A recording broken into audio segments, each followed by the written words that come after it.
Welcome to Story Time with Yah. Blessings and shalom to you. Throughout history, humanity has asked, when will the end come? This question is as old as civilization itself, whispered in ancient temples, pondered by philosophers beneath starlit skies, and echoed in the prayers of countless generations. People have always gazed at the heavens, searching for signs, wondering if the world as they know it might one day change forever. What will it look like? Will it arrive with thunder and fire, or with a quiet, almost imperceptible shift? Is it chaos or a dawn of new understanding? These questions have haunted the human imagination, inspiring stories and prophecies across every culture and era. This question, born of both fear and hope, has echoed through generations, passed down like a treasured story, retold around fires, written in sacred texts, and woven into our collective memory. Each generation faces its own uncertainties, yet the longing to know what lies ahead remains unchanged. Even the disciples, walking with their teacher, asked, "When will these things be? When will the kingdom come?" Their voices trembled with anticipation and anxiety, reflecting the universal human desire for answers and reassurance. The answer was not a date, but a series of signs and parables, a roadmap of spiritual seasons. Instead of a calendar, they received stories and symbols, lessons to guide them through uncertainty and teach them to read the subtle signs of change. The Lord's response was a lesson in watching, waiting, and understanding the deeper currents beneath our world. It was an invitation to look beyond the surface, to perceive the spiritual rhythms that shape history, and to cultivate patience and wisdom in the face of the unknown. This conversation reveals our need for meaning, for assurance that our struggles and joys are part of a larger story. We long to know that our lives are not random, that our pain and perseverance contribute to a greater purpose. The concept of the last days suggests history is purposeful, moving toward a final destination. Every era, every triumph and tragedy is a chapter in a grand narrative, a story with a beginning, a middle, and an end yet to be revealed. It's a story of conflict and resolution, darkness and light, and a final, irrevocable choice. The tension between good and evil, hope and despair, plays out not only on the world stage but within every human heart. The anticipation of these events has shaped civilizations and inspired faith for generations. It has led to the building of cathedrals, the writing of hymns, and the gathering of communities in hope and expectation. We join Peter in seeking to understand the signs foretold long ago. Like him, we search ancient texts, reflect in solitude, and pray for wisdom to discern the times and our role within them. The end times are dramatic: prophets, false messiahs, tribulations, and a cosmic judgment. These images stir our imagination and challenge us to consider what we truly believe, and how we will respond when faced with uncertainty. Ultimately, it's a story about us, about the choices we make and how they echo into eternity. Every decision, every act of kindness or cruelty, shapes not only our own destiny, but the destiny of the world around us. Our daily decisions shape the fate of our souls and the world's destiny. In the end, the question that echoes through time is not just about when the end will come, but how we will live as we wait, what kind of people we will become, and what legacy we will leave for those who follow. When Peter asked for a sign, Adonai didn't point to the thrones of kings or the constellations above. Instead, he directed attention to something simple yet profound: a fig tree. In a world obsessed with power and spectacle, this choice was unexpected, but in that moment, the fig tree became a living illustration, a signpost for generations to come. It was in 1948 when Yashra'el began to return back to the Holy Land. This was revealed to Esdras, spoken in 2 Esdras 13:45-49, but the black Israelites were still scattered, exiled to the four corners of the earth, a true sign that the full regathering was not yet complete. "Learn a parable of the fig tree," he said, inviting his listeners to look beyond the obvious and discover a deeper truth hidden in nature's rhythms. When its branch is tender and puts forth leaves, you know summer is near.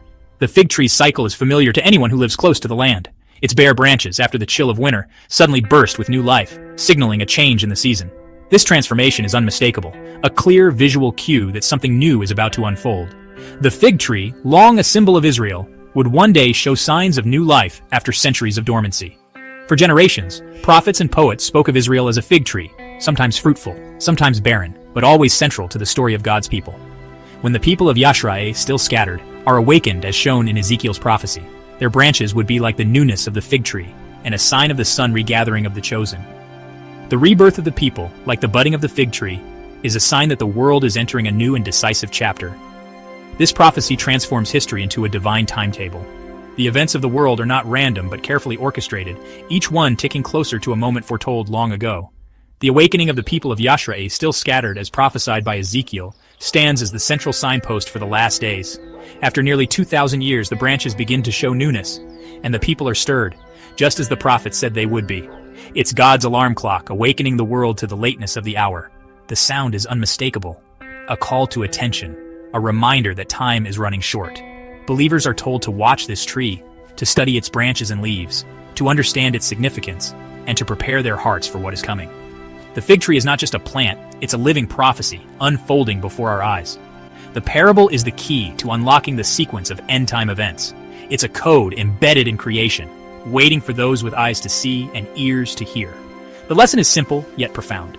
Pay attention. The signs are as plain as a tree budding in spring, if only we choose to notice them. The flourishing of the fig tree sets in motion the final, dramatic events of humanity's story. Each new leaf, each blossom is a reminder that prophecy is alive and history is moving toward its climax. It's a call to vigilance and awareness. The time of waiting is nearly over. The world stands on the threshold of fulfillment, and those who are watchful will not be caught unaware. The world, nature, and history are all speaking in harmony. The fig tree's message is clear. The question remains, are we truly listening, and will we respond before the final chapter unfolds? Once the fig tree buds, a new era of deception begins. Many will claim to be the Messiah, performing signs and wonders to deceive even the faithful. These false messiahs offer easy answers and promise peace without repentance. But Israel, grounded in prophecy, will not be fooled. They will reject the impostors. Their refusal becomes a testimony to the world, a stand against deception. In this time, faith must be rooted in truth, not just feeling. The world will be filled with powerful illusions, but God will not leave his people without guidance. Into this chaos, two ancient figures will appear, true messengers with a final mission. Their arrival marks a turning point, divine intervention to counter deception. The stage is set for the ultimate confrontation between truth and lies. In Jerusalem, two witnesses, Enoch and Elias, will appear, sent from heaven. Clothed in sackcloth, they preach repentance, not conquest. For 3.5 years, they speak truth with divine authority, challenging the world's powers. They wield miraculous power, stopping rain, turning water to blood, striking the earth with plagues. The world, loving deception, will hate them, seeing them as troublemakers. For 1,260 days, their words torment those who refuse to listen. Their mission? Expose the lies of the Antichrist and prepare the faithful for persecution. Their testimony draws a final dividing line. Each person must choose whom to believe. The world's reaction to Enoch and Elias will reveal every heart. The choice in response to their message seals eternal destinies. The mission of Enoch and Elias, God's two chosen witnesses, is brought to a sudden and brutal halt. In a brazen display, the Antichrist confronts and murders them in the heart of the city, extinguishing their prophetic voices. Their deaths are not only a blow to the faithful, but a public spectacle, a chilling testament to the Antichrist's dominance and his open rebellion against the divine. For 3.5 days, their bodies remain exposed in the streets, unburied and on display for all to see, a calculated act of humiliation. Instead of mourning, the world erupts in jubilation. People flood the streets, celebrating and exchanging gifts as if a great victory has been won. News of their demise spreads like wildfire, turning the event into a global phenomenon, broadcast and discussed everywhere. For believers, this marks the bleakest moment. With the Antichrist unchallenged, he tightens his grip and ushers in the era known as the Great Tribulation. Fear and uncertainty sweep across the globe as darkness appears to have conquered the light. The faithful are left questioning whether hope has truly disappeared. The Antichrist demands total loyalty. He imposes a mark. Without it, no one can buy or sell. Surveillance intensifies, and those who refuse to worship him are ruthlessly hunted. The world transforms into a realm of suspicion and dread, where trust is scarce and betrayal is everywhere. The faithful are forced underground, holding fast to their convictions as the world turns hostile. But just as despair seems complete, a miracle shatters the darkness. After 3.5 days, God's breath revives the lifeless prophets. Before the eyes of the world, Enoch and Elias stand up, glowing with divine energy. The crowd is seized with terror and amazement as the two ascend to heaven in a blaze of glory, a sign that God's authority remains unbroken. This resurrection is a breathtaking sign, a proclamation that only God holds dominion over life and death. The world is shaken, yet for many, the miracle only hardens their resolve. Even faced with such undeniable proof, most refuse to change their ways. Humanity, having witnessed both the murder and the resurrection of God's messengers, makes its choice. Rather than turning to truth, people embrace rebellion, celebrating wickedness and rejecting the final warnings from above. The divide between good and evil becomes absolute. Now, the long-foretold plagues and judgments of Revelation are unleashed upon the earth. Nature itself seems to revolt. Lightning rips through the sky, hailstones pound the cities, and darkness falls. The world staggers under the weight of divine wrath, and chaos spreads across nations. The Great Tribulation becomes the ultimate test. The righteous are refined through suffering, their faith stretched to the breaking point, while the wicked fill up the measure of their judgment. In secret places, the faithful pray and hope, clinging to the promise that justice will prevail. This is the final separation, the last agonizing night before the dawn of judgment. Every soul is weighed, every decision counts. The world holds its breath, waiting for what comes next. The time for warnings has ended. The voices that once called for repentance are now silent. The fate of the world is sealed by its own choices. Now, humanity stands at the brink of history, poised for its ultimate reckoning. The tension is electric, as if the world itself is holding its breath. The end is upon us. The final chapter is about to begin, and nothing will ever be the same. After the tribulation, the sky rolls back, and the trumpet of God sounds. The day of decision arrives, the final judgment. The Son of Man appears in glory. Every knee bows, every tongue confesses. All humanity gathers before the great white throne. The books are opened, every life is laid bare. The Lord separates people as a shepherd divides sheep from goats. The division is not arbitrary, it reflects the choices made in life. The righteous are those who showed love and mercy, the wicked, those who did not. Our treatment of others is, in truth, our treatment of God. The day of decision reveals that destiny is forged in everyday choices. The final judgment is absolute truth. No masks, no appeals. The day of decision requires every soul, so comes the universal resurrection. The sea, death, and Hades give up their dead. Bodies are reformed and reunited with spirits. The righteous rise in glory, the wicked to face judgment. Angels gather the elect from every corner of the earth. No one is missed, all stand before their Creator. The living faithful are caught up with the resurrected saints to meet the Lord. Every individual stands alone, status and power stripped away. Only what's written in the book of life matters. The resurrection ensures justice is complete. Each receives the due reward for deeds done in the body. The king turns to those on his left. Depart from me, you who are cursed, into eternal fire. Hell is a place of torment, outer darkness, and regret, created for the devil and his angels.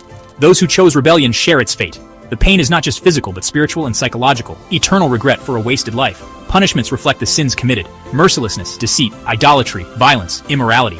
Each soul's torment is a consequence of their chosen path. This vision of hell is a warning. Our choices have eternal weight. Life is a test with permanent consequences. The torments are not arbitrary, but the result of rejecting light for darkness. Hell is the tragic end of a life lived for self. It is the ultimate fulfillment of my will be done. For those on the king's right, come, blessed by my Father, inherit the kingdom prepared for you. Their struggles are over. They enter into joy, peace, and unending fellowship with God. A new heaven and earth await. No more death, pain, or tears. God dwells with his people. They see him face to face. The righteous inherit all things, reign with Christ, and receive crowns of righteousness. They have access to the tree of life and the river of living water. Eternity is not static, but endless discovery and joyful service. The story of the last days is a tale of two destinies, shaped by our choices. The path of the righteous leads home, to unimaginable glory. The final message, choose this day whom you will serve. That choice defines not just your life, but your eternity. If you enjoyed that word, hit that like button and subscribe. God bless.